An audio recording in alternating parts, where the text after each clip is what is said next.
그러니까 탄핵 찬반 집회가 지금 전국 곳곳에서 열리고 있는 상황인 이때 지난 7일에 이재명 대표 팬카페에서는요. 이재명 대표가 토요일 광화문 집회를 독려하는 듯한 글이 올라왔습니다. 지금 보시는 데인데 가장 아랫줄을 보시면 더불어민주당 인천 계양 의뢰 지역위원장 국회의원 이재명 올림 이렇게 되어 있습니다.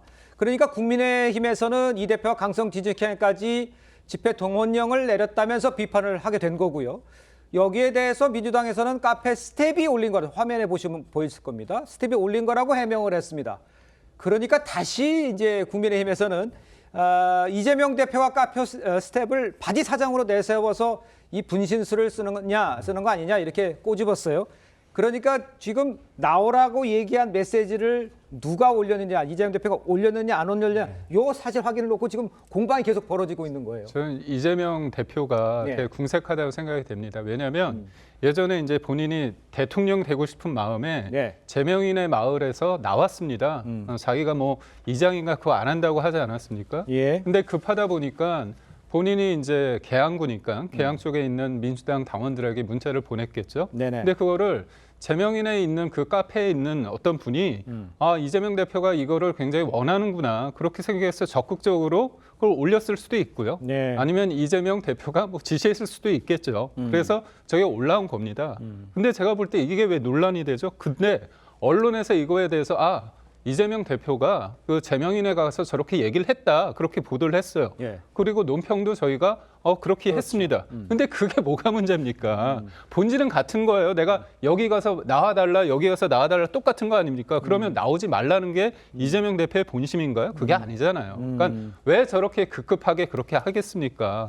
본인들이 볼 때 광장을 접수했다고 생각했는데 시간이 지나면서 광장에서 밀리고 있다. 지지율도 밀리고 있다. 이게 위기의식이 있는 거죠.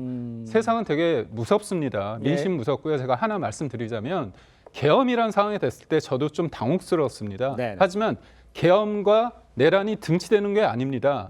그 사이에는 큰 바다가 있을 수도 있고요. 강이 클 수도 있습니다. 그렇다면 그 간격을 메우는 게 실질적으로 탄핵 절차입니다. 탄핵 심리입니다. 근데 그런 부분에 대해서 적합하게 아주 적절하게 방어권이 충분하게 적용되느냐? 그 부분에 대해서 사람들이 동의할 수 없다는 거 아닙니까? 그런 관점에서 지난주에 뭐 메모나 여러 가지 진술의 번복을 보면서 이게 과연 계엄이 내란이다. 이거에 대해서 사람들이 의문점을 갖기 시작한 겁니다. 이거 광장을 보니까 좀 이재명 대표가 조바심이 나니까 저런 걸 보내게 된 상황이 된 거 아니야? 이런 얘기를 하시는 것 같아요. 성추인 부의장께서는. 근데 지금 저 문자가 그러니까 그 인천 계양구를 지역위원장 이재명 올림이라고 되어 있었잖아요. 만약에 팬카페에 이재명 대표가 정말 올리고 싶었으면 이재명 대표라고 올리지 않았을까요? 그러니까 저 문자 자체는 지역 당원들에게 보낸 겁니다. 그렇기 때문에 저것을 갖고 왜 그 팬카페에 있는 그 세력까지 동원하려고 하느냐라고 그 지적을 한다면 너무 저는 과한 지적이라고 생각을 하고요. 물론 이재명 대표 글쎄요. 저는 국민의힘 의원들이야말로 집회에 나가서 아까 우리가 이철우 경북도지사나 의원들 가서 아까 말씀드린 집회는 얘기를 할 수 있죠. 탄핵 반대한다고 이야기를 할 수는 있죠. 하지만 그것이 좀 선을 넘고 뭔가 이 대중들의 분노를 이용하려는 모습으로 이어질 때는 그거는 정당이라면 공당이라면 그걸 막는 모습을 보여줘야죠. 이재명 대표가 만약에 그 탄핵 찬성 집회에 나가서 선동적인 발언을 했다. 전 그거에 대해서 또 비판을 할 수 있다고 생각합니다. 하지만 그것 자체 당원들에게 보내는 문자를 갖고 저렇게 지적한다? 저는 너무 과한 지적이라고 생각합니다. 알겠습니다.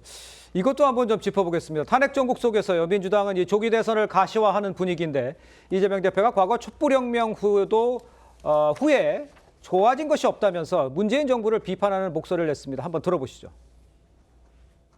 우리 국민들이 나서서 싸워서 권력을 끌어내리면 그 다음에 당신들 민주당은 과연 이 나라 미래를 우리가 만족할 정도로 희망스럽게 끌어갈 수 있을까? 그 의심을 한다는 거예요. 근데 그건 왜 그럴까? 민주당에서 약간의 희망이 없는 것도 아니지만 경험 때문이죠. 지난 촛불혁명 때 우리 박근혜 정권을 끌어내렸는데 결과가 뭐냐? 뭐 좋아진 게 없다. 당신들 자리만 차지했지 뭐. 자리를 차지한 사람들의 색깔만 바뀌었지 세상은 바뀌지 않았고 내 삶도 바뀌지 않았다. 자, 설 연휴에 문재인 전 대통령을 만나서 이제 통합을 약속했던 이재명 대표죠. 그런데 이제 이재명 대표 문재인 정부에서 좋아진 점이 없다면서 비판의 목소리를 냈어요. 저거는 어떤 배경이 있다고 우리 최 변호사님께서 보십니까? 마음이 좀 왔다 갔다 하시는 것 같아요. 아시다시피 얼마 전까지만 해도 성장, 포용, 통합을 얘기를 하셨다가 네. 이제는 또 전 그 대통령에 대해서 상당히 비판적인 얘기를 하는 것은 예. 아마 미뤄 짐작한데 최근에 있었어의 그 임종석 전 대통령 비서실장이 예.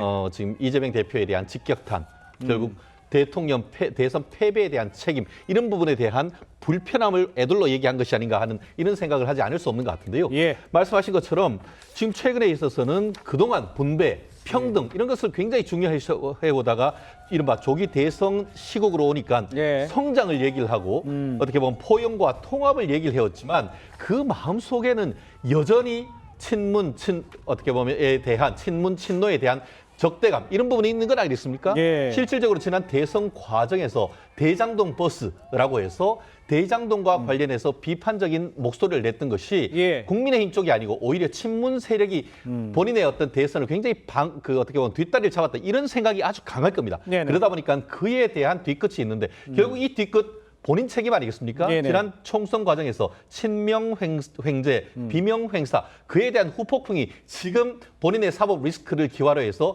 수면 위로 떠오른 상황이 아닌가 평가를 합니다. 알겠습니다. 교수님 어떻게 써보세요? 이재명 대표가 저렇게 얘기할 수 있다고 저는 봐요. 문재인 사실 정권 뭐 앵커께서도 마찬가지입니다. 저는 아주 무능하다고 판단하고 있거든요. 네네.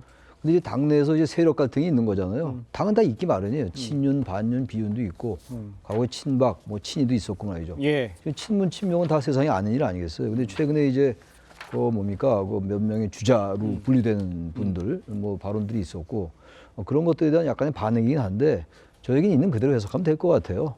우리가 뭔가 뭐 조기 대선이 열지 안 열지도 모르는 노릇이고 그렇죠. 만약 대선이 이제 일찍이 치러진다 하더라도 누가 이길지도 아직 몰라요. 네. 모르는 상황이니까 이재명 대표로서는 지금 어쨌든 우리가 단결해서 새로운 세상을 만들어야 된다 이렇게 해석하면 될 것 같아요. 저도 이재명 대표의 여러 가지 뭐 탄핵에 관련된 거라든지 이런 거 많이 비판하는 사람이긴 합니다만 저런 문제를 일일이 지금 투입 잡으면 제가 볼 때 아까 좀 지나갔습니다만 지금 현재는요 예. 비상계엄이 정당하냐 안 해서 빨리 결론을 내려줘야 돼요. 근데 저런 문제가 계속 뭐 조기 대선이 다가오니까 대선을 전제로 한다는 말, 인용을 전제로 한 말씀이긴 합니다만 예. 저런 문제까지 좀 일일이 하면 너무 지역적인 문제로 너무 갈라져요 이슈가. 알겠습니다. 예.